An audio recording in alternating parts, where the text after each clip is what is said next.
a week before I returned to school, I had like my bassoon camp, and then like the day before, I had this wind quintet for the first time.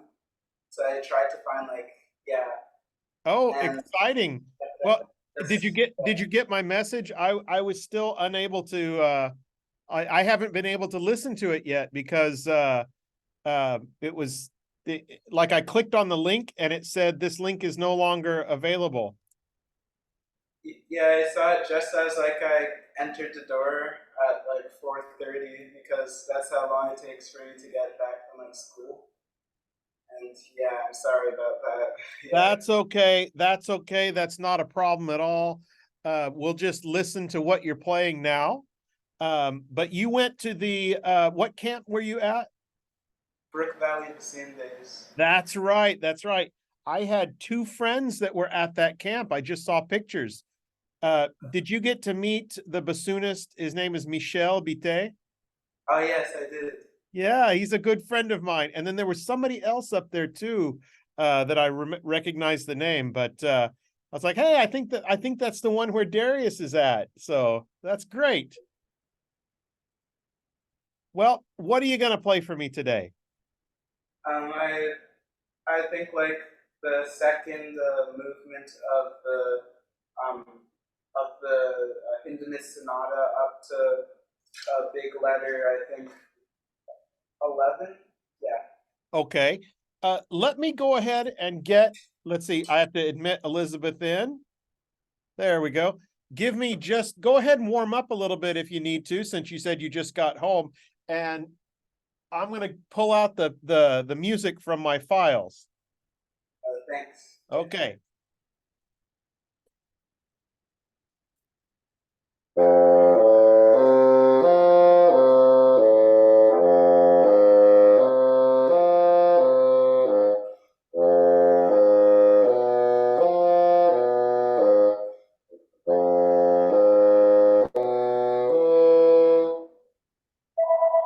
Oh, sorry.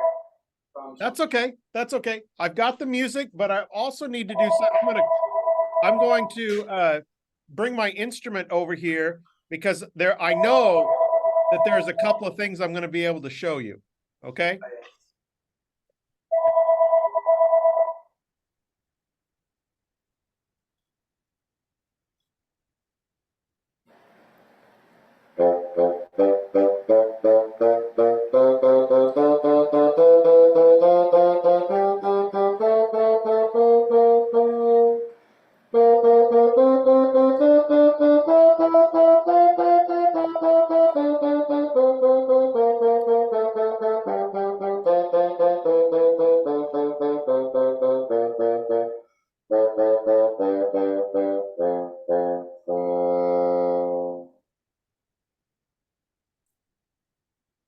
I'm going to move my chair over here too so that I can make room so I can get my little playing stool in here.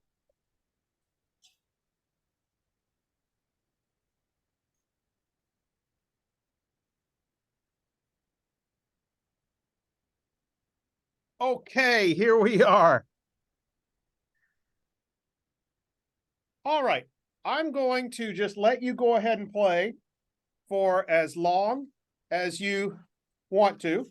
It's not, I might have you just play we'll look at this in sections. So I'll have you play the slow section of this movement. We'll stop, talk a little bit, and then we'll do the fast section. And then it goes back to another slow section. So let's do it by sections here first. So go ahead and play. You'll be playing right up to the march.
Very good. Very, very good.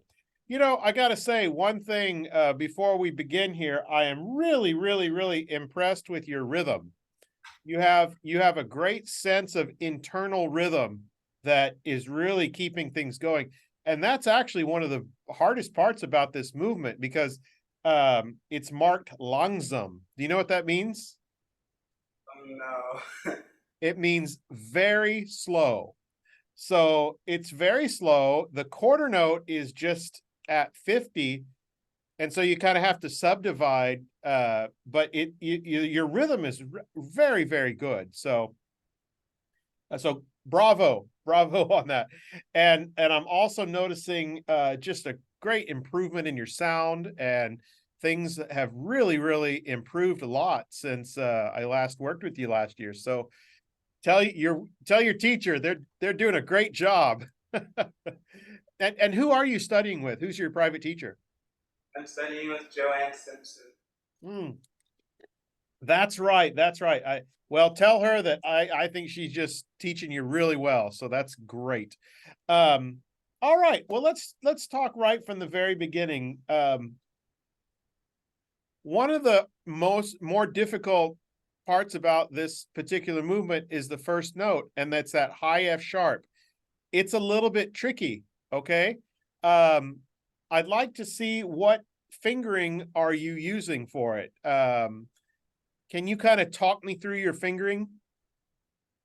I'm using 2-3 E flat, 1-2, and the B flat key. Oh, that's wonderful. Are you pushing down your whisper key? No. Okay, go ahead and push down your whisper key. That'll help you. But the fingering that you have is excellent. I'm going to give you a little bit of a trick for that, though, since you're already working with a good fingering. First of all, let's play that note and play it like you would the first note of starting the piece. Sorry, I think I need to clear some water. That's okay.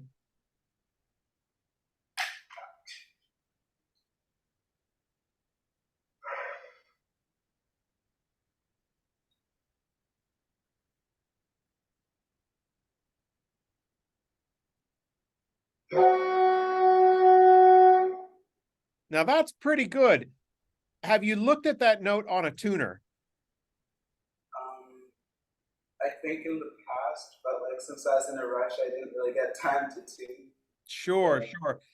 It's a very difficult note to tune on the bassoon, but then when you put the piano with it too, it makes it even more difficult. So make sure that you really know where you are in your tendency for that note. It can be different on different bassoons. Sometimes it can on my bassoon it can play a little flat, but I think you're actually playing it a little bit sharp right now. One of the things to do is just generally relax on that note. Can I see you play it again?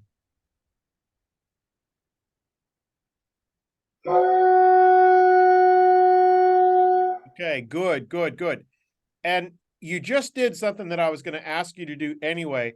And that is, I know it says piano at the beginning, but even in my part that I have that I play from, I put a little mezzo piano there just to remind myself to go ahead and play with confidence, because that note is not a very strong note on the bassoon at all.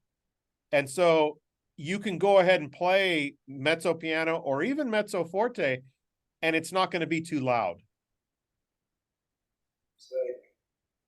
So should I put also a crescendo in it? You know, it would never hurt to give a little bit of a crescendo that goes to the G. So you've got this F sharp that goes all the way to the G. Yeah, good idea.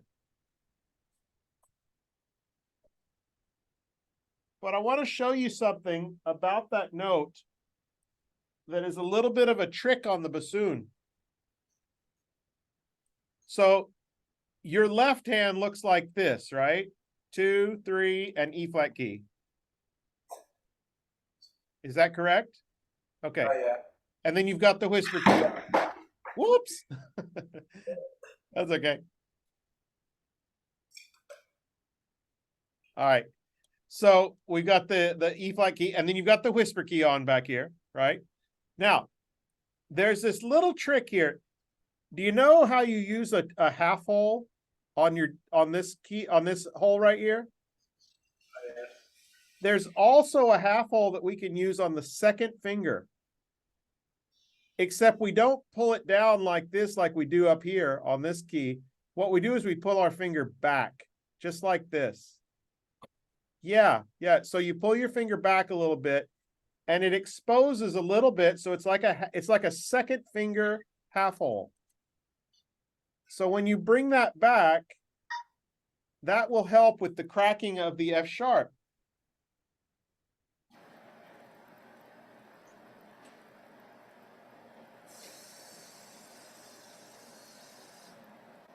So if I play that F sharp,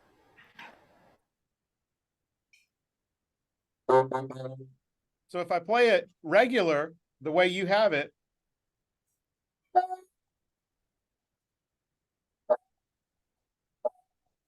there's a little crack in the sound, and it's hard to control. But if I bring back that second finger to expose a little bit of a half hole,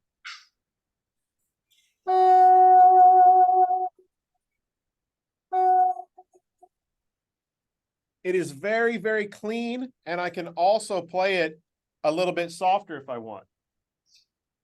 So can you try that for me?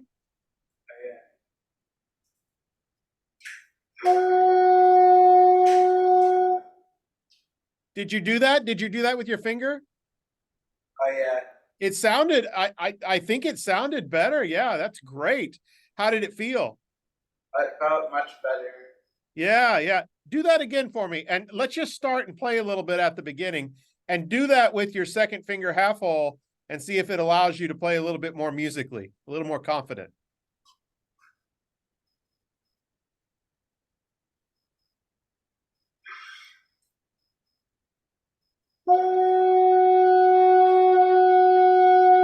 Okay. And with that second finger, you won't have to tongue as hard either. Can you tongue a little bit less?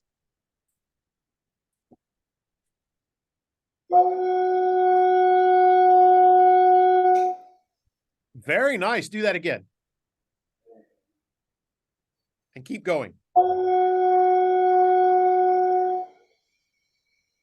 Yeah, do it one more time and keep going this time.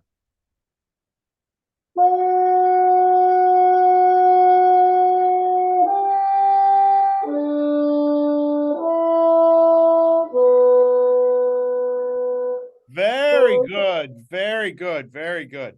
I can't see the back of your hand, but it sounds like you're doing the right flicking and stuff that you're supposed to be doing there. The other thing that I heard when you played it for me is let's look at let's look in measure 1, 2, 3, 4. That's the first time in this particular movement where we have an awkward down slur. And it happens all over this movement. And what we have to do as bassoonists, if I'm looking at that note, those two notes that go from A down to D,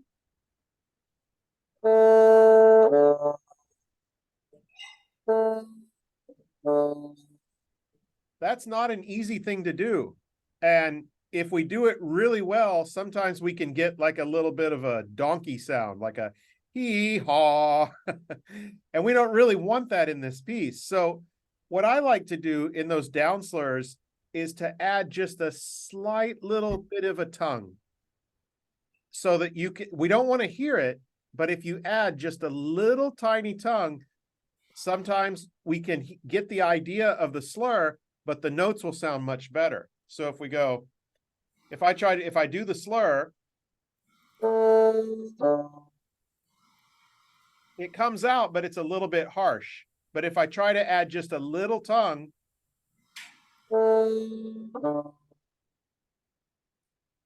you can get the idea of the slur, but it's much, much smoother in the sound. Can you try that for me?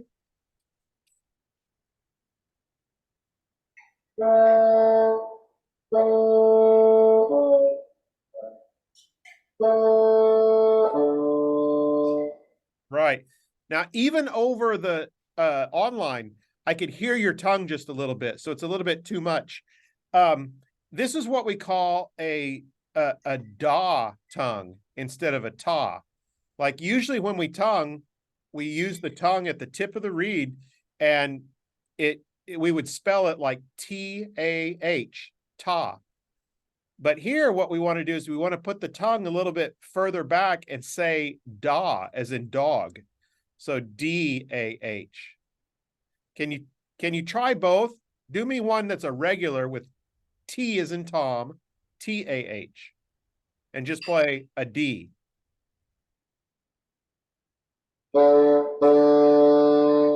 Okay. Now change your articulation and think about D as in dog, D-A-H, da. And a little bit less with the tongue. Yeah. And you can spend literally hours in the practice room just refining that really soft tongue. So then when you get to the A and you go A, D, the D will come out sounding like a slur, but you've added a little da tongue in there. Can you try it again for me? Go from A to D. Yes. Did you use your tongue? A tad bit. Yeah, but I could just barely hear it. And that was very, very good. Very good. And what that does for us is it keeps the music alive, and it does what Hindemith is wanting us to do, but it doesn't make us sound like a donkey. It doesn't make us sound funny, you know. So very, very good. In this first section, I want to go over just a tiny little thing before we go into the march. And that is going into, do you have rehearsal marks?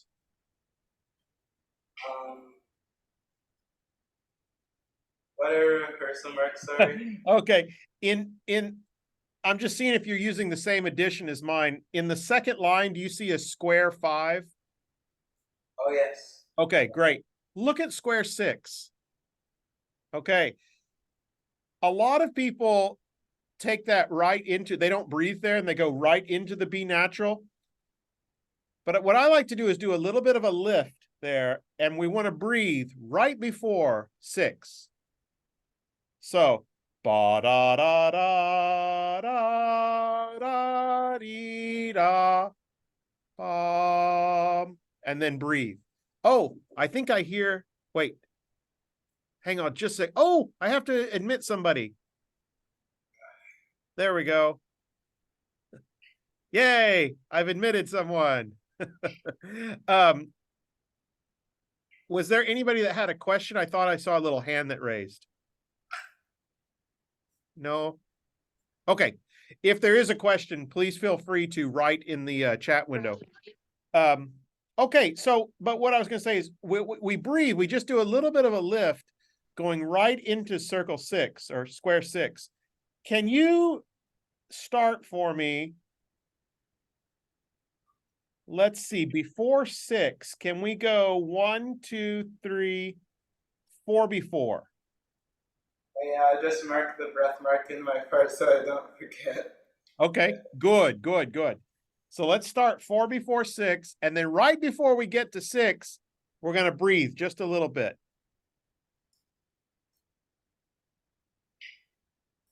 Sorry.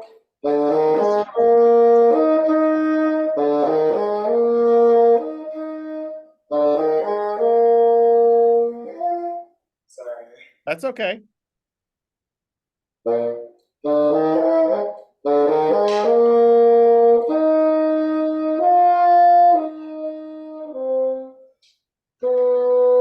Yes. Yeah, very good. I think that when you put this with the piano eventually, that you'll find that that's a really good place to breathe. It doesn't look so much like it when you're just looking at your music, but when you put it with the piano, it makes really good phrasing. So very, very nice. Okay, let's go on in the piece. Let's start with the march. Yeah, I have a lot of trouble with some of the faster parts of the march, but I'll try my best. It's hard. This is a hard little piece. What grade are you in now, Darius? I'm in grade 10 now. Which grade? I'm sorry. In grade 10 now. 10. This is a pretty difficult piece to be playing. So um let's hear it. And I'll forgive you if you miss a couple of things. Okay.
Yeah, here requires page turn.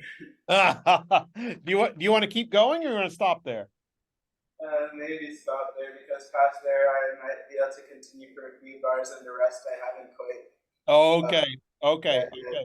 to. Now, before we keep on going, have you done the last part? Yes. Circle The fit? only part I really haven't practiced much is where it like sort of like repeats itself, but this time in tenor clef. Yes. Yeah. Okay. Okay, that's fine. Let's work on what you just played. There are two or three things that we can talk about here. First of all, again, I mean, your rhythm is so good. I'm very impressed with this because you rush just a little bit in a couple of spots, but for the most part, it's really, really good and steady, and that's really important because what is a march? Why are marches written? To keep like soldiers at pace. Exactly, to keep pace, and we want to keep a very steady tempo through that. What Hindemith does is a little funny thing where he has this march that is this dotted 8th and 16th rhythm, da da da da da da da da da. But then later on he puts in this triplet, which kind of makes us a little uneasy. But you're executing it very, very well. Again, I want to show you a couple of little tricks that you can use in this piece. One of them, if we look at when march starts, look in the second measure where you go D to E in the 16th notes. Can you play that for me? Yeah. That's what I was looking at your fingers, and that's a tricky little combination, which sometimes we get lucky and we do it really well, and sometimes it ends up being a little messy. But there's a better way that we can do that using a trill fingering. And as you get the tempo up just a little bit, you're going to oh, hold on just a second. I'm looking at Lynn. Are you intentionally muted? It says ask to unmute. Did you have a question?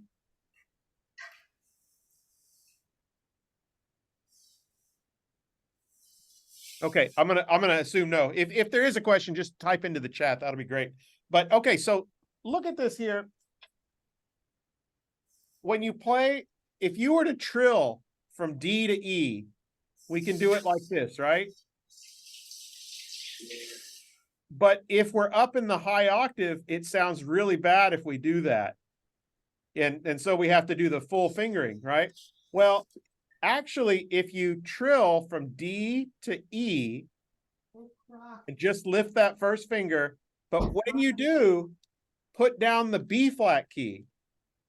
Because Like of the you play your E, job. you play your E up here with the B flat key down. Can you try that for me? And just do it real slow.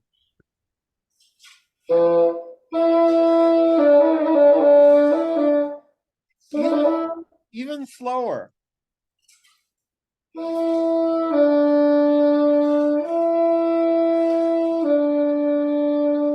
So when you play the high E, are you putting your thumb down?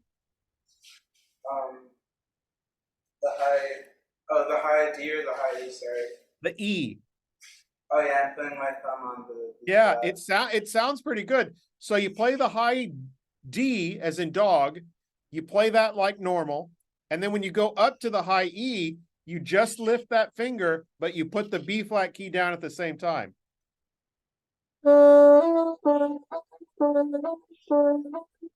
Can you do that for me? That slow?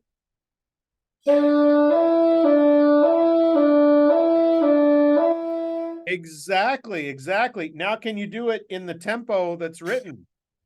Yeah, I'm just gonna write it down so I don't Uh-oh.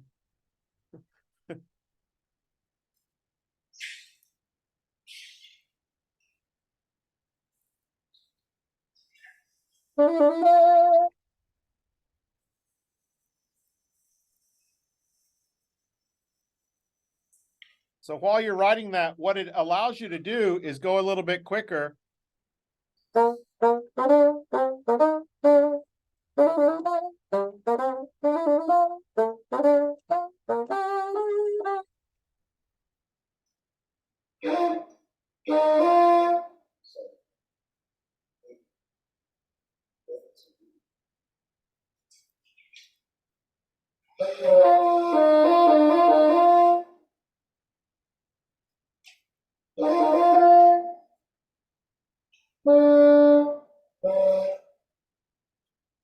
think I may have changed something. I'm just trying to figure out what.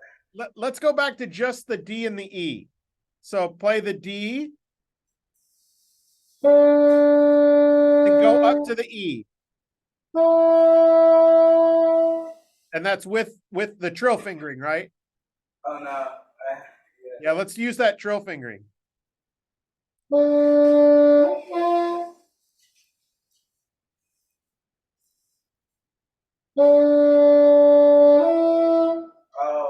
That's it. I think I was putting down an extra key. Ah, yeah. You just put down the B flat key. So try that again for me.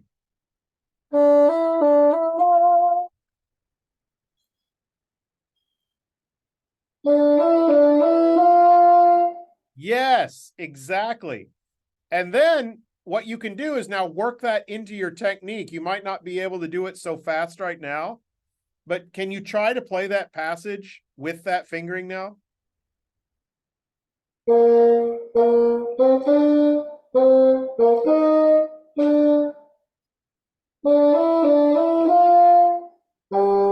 Yes. Very good. Now let's play it up to tempo.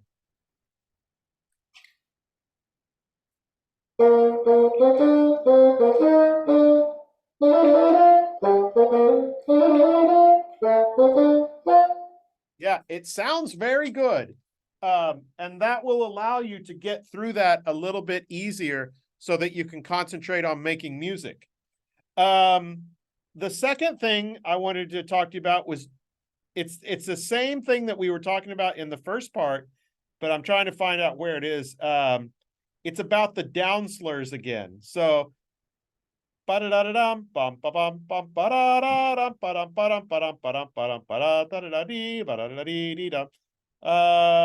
is this? It's way over here. Aha, there it is.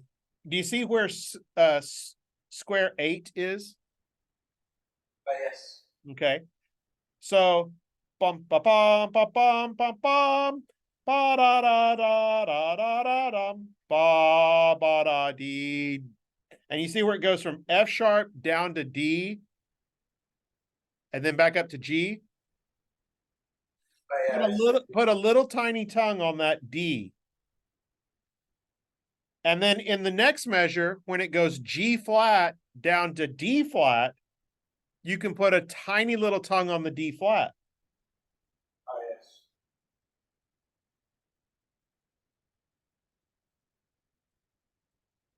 Can we try that from the bar before 8?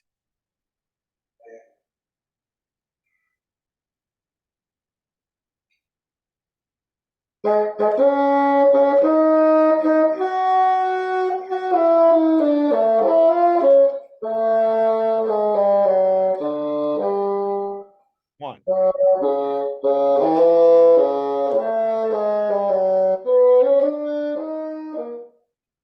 Yeah, very good. Very good. It makes it a little bit smoother. And it sounds a little counterproductive. Like you wouldn't think that adding a tongue would make it smoother, but it actually does. It makes the line smoother. And if I'm listening to you as an audience member, I'm not going to hear that tongue. But I am going to hear if you do the donkey thing, you know? Like if you get there and you go, ba da da da da ba bum ba bum, that's going to sound a little funny. But if you just add that little tongue, it really helps the music play, although it is technically incorrect, if you know what I'm saying, you know, right? So that's very, very good too. The other thing I was going to ask you about in this section, let's see, let me find out where it is. Da da da da dum bum ba bum bum ba dum bum. Ah, yes. Do you see where it says trio? Oh yes. Let me ask you, for the G flat, are you using the front G flat?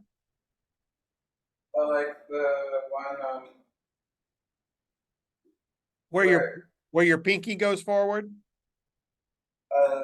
like pinky goes forward. Do you know what Oh, I'm talking about? The front F sharp oh, or G flat? I'm using the oh wait. Oh no. For me, it's a A flat. I think we're looking at the wrong spot. So in the trio, you have a B flat, right? Oh yes. Okay, so it goes B flat, A flat, B flat, and then G flat, right? Oh, oh. How are you fingering that G flat? Oh yeah, I'm using the one with my pinky. Okay, so you are doing that. Okay, good, good, good, good, good. I just wanted to make sure. Now, let's talk about just a little something in general that really comes out in this trio, and that is the intonation. Hindemith was just really mean to us in this spot because he put all these notes that are really, really sharp on the bassoon. And so, but he combines them with notes that are really flat. And so we're constantly having to go up and down in pitch. Do you know which notes are which? Um, I think the F sharp's usually flat. I think the B flat is usually sharp. Actually, it's just the opposite. The B flats can be a little flat, so we need to play them a little high, but the G flats are always really sharp. And so, and the E flats can be a little sharp as well. So we really have to work on bringing the pitch down. Can you play at the trio the first B flat? And just hold it out.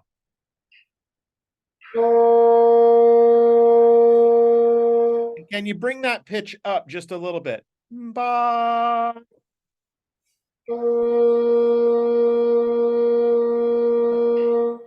Over the internet, that sounds a little better to me. But be sure to check it with your tuner to make sure that I'm not just hearing something that's compressed. Okay. But now let's go to the next note. Let's go B flat down to A flat. Then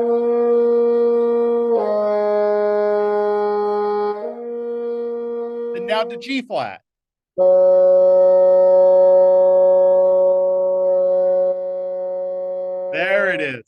Yeah, it's really, really sharp, and it's a sharp note on the bassoon. So ba da da. Try just those 4 notes again.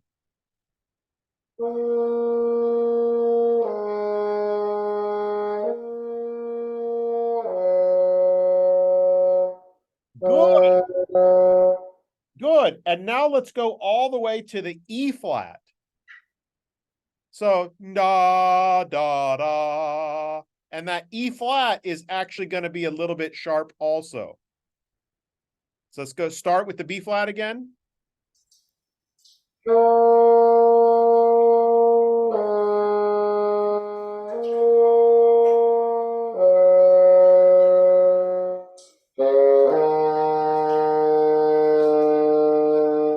Whoops. We went a little bit too far, but that's okay. But what you want to do is take out a tuner and really, really zero in on those pitches. You know, it's a very famous sonata that you're playing here. And a lot of young students get this in like the high school or early college years, but I think it is such a hard piece for intonation. And the last time that I played it on a concert, I told myself, I said, you know, I don't know if I'm ever going to play this piece again because it's really hard. You know, we don't think about the Hindemith Sonata as being terribly hard for bassoon players because a lot of people play it in high school, but it really is difficult to play it well. And part of that difficulty is in the intonation. So if you can get out a tuner and really figure out where you are on those pitches, it'll help. But even if you figure out where you are on the tuner, when you put it with the piano, it's hard to tune it to the piano. So yeah, you're in for some challenges. All right, let's go ahead and finish up with the last part. And let's see what you're doing where after you have this long, you got 8, 7, 8, 9, you got 10 measures of rest. Actually, it's 11. And then you come back in after square 15. So let's come in there.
There you go. Good. I won't make you play that last note. So, all right.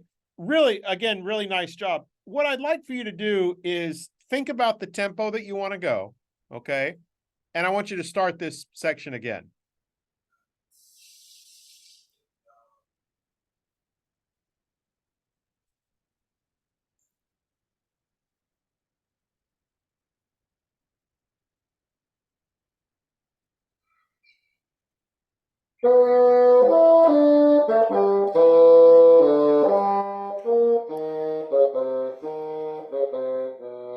Okay, good.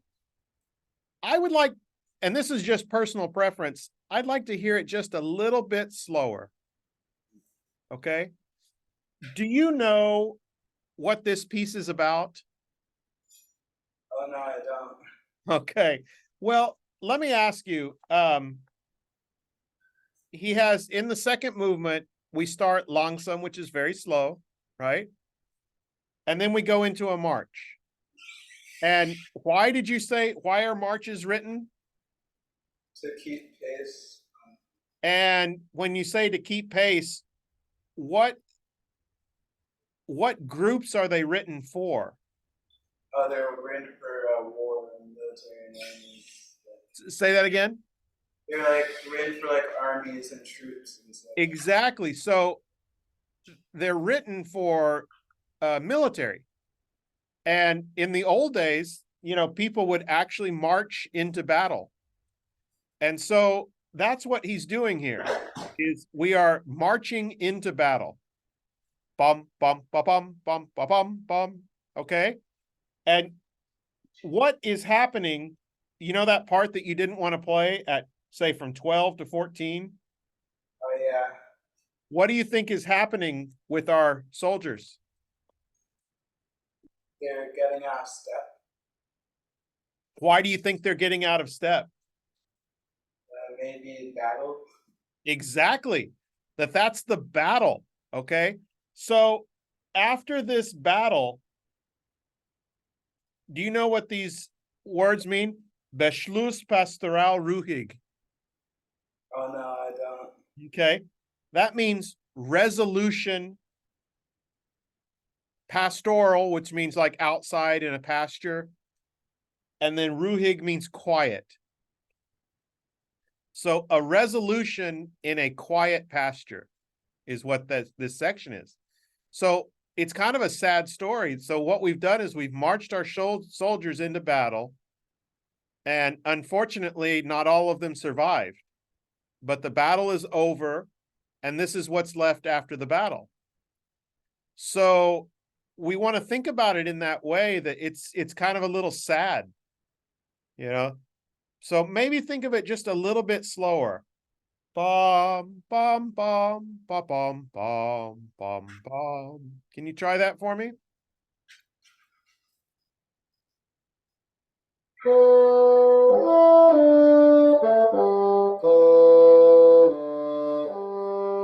Okay, good, good, good.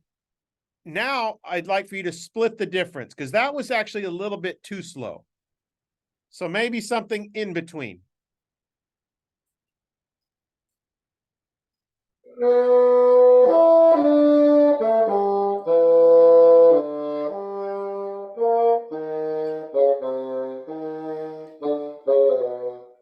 Sorry.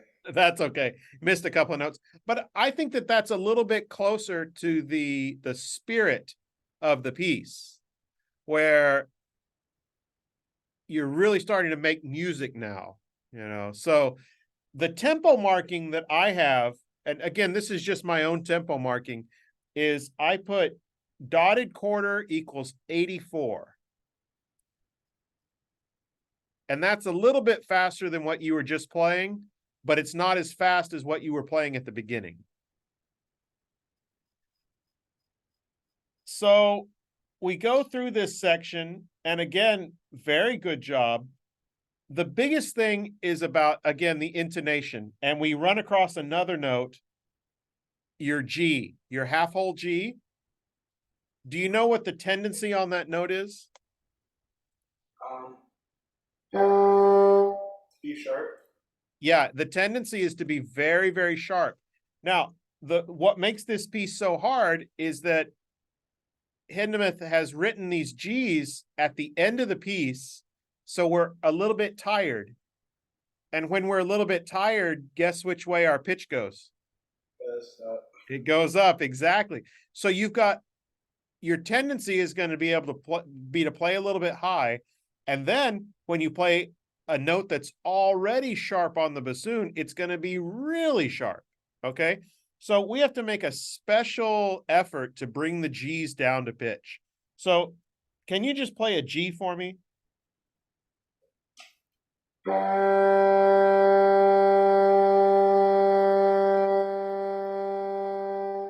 Okay, that sounds pretty good. Now let's try to play it in context. Do you see square 16? Yes. Can you start 2 measures before that? And really what we're aiming for is that when we land on that G at 16, that it's way down in pitch.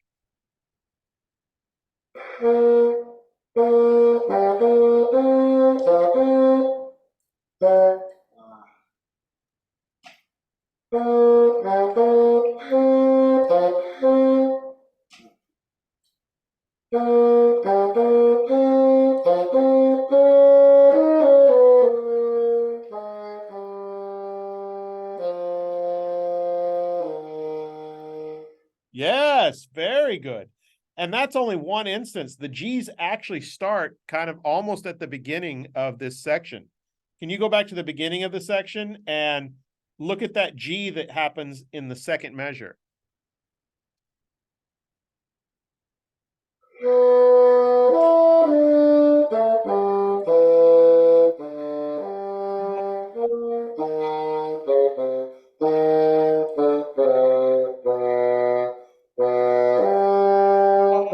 There, right there, right there. Do you hear that one? That was really sharp where you go B, G. Can you play those two notes again and really bring down the G?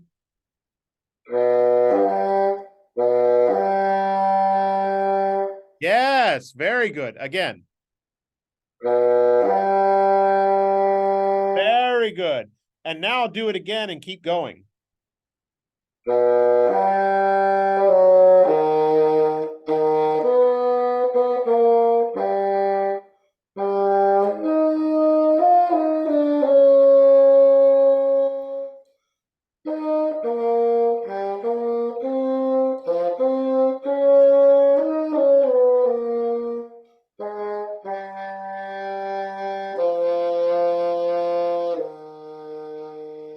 Yeah, very good. Yeah, it makes a lot more sense. And you'll find, now that you're in 10th grade, you can start really looking beyond just playing the right notes and rhythms. But intonation is your next big step.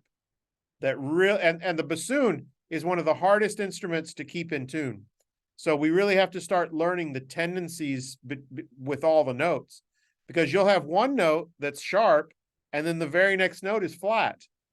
And it's not your fault. It's the way that the bassoon is built. So we have to kind of learn how to figure out those notes. And that's really the next big step for you in your growth as a bassoonist. So very, very, very good. Let me ask you, now that we're getting kind of the end here, do you have any questions for me with not maybe just this piece, but just as you've grown as a bassoonist this year? Well, one thing I've noticed is to play fast notes, you have to keep your fingers closer to the bassoon. Do That you, is, yes, that's very correct. so to do that, how would you personally like practice to get your fingers closer to the bassoon as you play? That's an excellent question. I do it with scales, and I play something that I'm really comfortable with. And like, let's say the scale, and it doesn't have to be a terribly hard scale, like an F scale or a B flat scale or even a C scale, and try to play it as, work it up, start it slow, and then turn the metronome a little bit higher each time. And as you get higher in the metronome, you have to do two things. You have to think, well, there are a couple of things you have to do. One, you have to keep the air moving. You have to keep your tongue really light. But then the other thing is exactly what you were asking about, is you have to think about keeping the fingers really close to the instrument.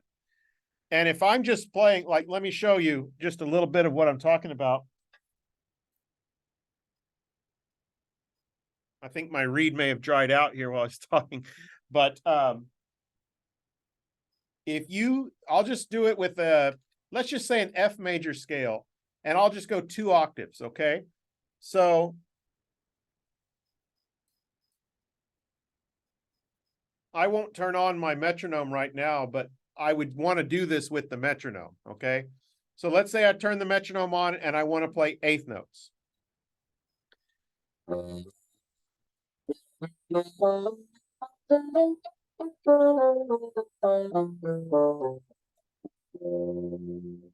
Now, I know that I can't play too fast over the internet because it compresses and you lose a lot of the sound. But what I would try to do then is turn up my metronome and then play it a little bit faster. Not too much faster, but just a little faster.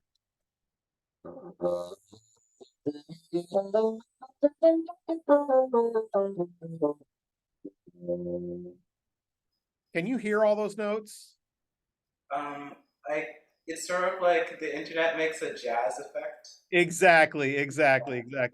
But you can imagine me playing up and down a little bit faster. So I'm playing something that I know really well so that I don't have to think about it too much, so that I'm thinking about other things like my airflow. And like you said, your fingers, keeping your fingers really close to the instrument. Now I'm going to play it for you again. I don't think you'll be able to hear any of this because I'm going to play it really fast. So, and in fact, I wonder if I can stand up so you can see my fingers here.